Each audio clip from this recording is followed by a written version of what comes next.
Lors de la soirée annuelle de l'OIH de la CCI Nice-Côte d'Azur jeudi 9 novembre, les acteurs de l'acte de bâtir étaient réunis pour un échange sur le thème « Crise du logement, une politique de l'habitat à rebâtir ». Parmi les intervenants, Jean-Claude Drian, professeur émérite à l'école d'urbanisme de Paris.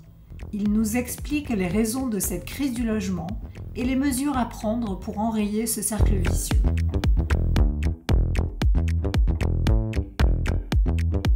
La crise que nous connaissons actuellement, c'est une double crise. C'est d'une part une crise du logement de longue durée, structurelle, qui est liée au fait que depuis plus de 20 ans maintenant, les prix n'ont pas arrêté d'augmenter un peu partout sur le territoire.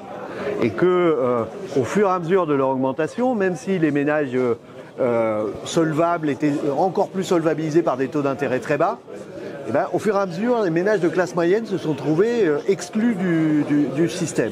Et donc, c'est une crise d'accès au logement, du logement trop cher. Et puis, s'ajoute à ça, depuis 2 ans, une crise immobilière, qui est une crise plus conjoncturelle, mais une conjoncture qui pourrait durer quelques années quand même, qui est liée à la hausse des taux d'intérêt, qui fait que on parle de crise de la demande, parce que les ménages qui pouvaient encore accéder à la propriété il y a 2 ans, aujourd'hui, compte tenu du fait que les prix n'ont pas baissé, eh ben, ils peuvent beaucoup moins aujourd'hui parce que les taux d'intérêt ont augmenté et qu'ils ne sont en fait plus solvables pour acquérir. Et ça déclenche des effets en chaîne, parce que celui qui ne peut plus être primo-accédant, eh ben, il est locataire et il reste locataire. Et cette crise de la primo-accession, cette crise de la demande, comme le disent les promoteurs ou les agents immobiliers, c'est aussi une crise globale du secteur, aussi une crise de l'offre, parce que le locataire qui ne déménage pas, par définition, il ne libère pas son logement. Aussi bien dans le secteur locatif privé, avec entre autres la problématique des jeunes, qui sont les gros clients, les principaux clients du secteur locatif privé, les jeunes étudiants ou pas étudiants, en début de vie professionnelle, etc. Et puis le secteur du logement social, qui lui souffre d'une forme d'embolie en quelque sorte, parce que l'offre de logements sociaux, c'est principalement les logements qui sont libérés par les gens qui partent. Et si les gens ne partent pas, et pourquoi partiraient-ils si ce n'est pour accéder à la propriété, ce qu'ils ne peuvent plus faire aujourd'hui.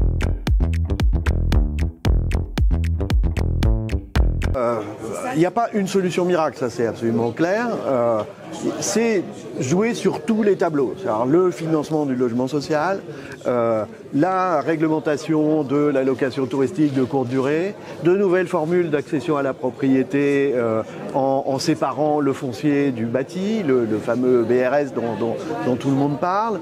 Bref, tout un ensemble de mesures qui, prises ensemble, peuvent contribuer à débloquer le système. Et puis par ailleurs, il y a finalement un pari qui est fait aujourd'hui assez largement par l'État, qui est de dire finalement, ce qui va débloquer le système, c'est le marché.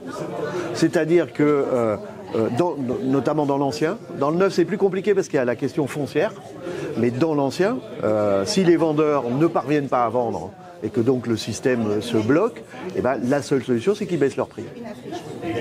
Et ils vont baisser leur prix. Et de fait, je crois que c'est tout à fait crédible de ce point de vue-là. Ça peut prendre 2-3 ans. Pendant ce temps-là, voilà, il y aura des victimes, en quelque sorte, à la fois dans les milieux professionnels de l'immobilier et chez les ménages eux-mêmes qui cherchent à se loger. Et c'est surtout à eux que je pense.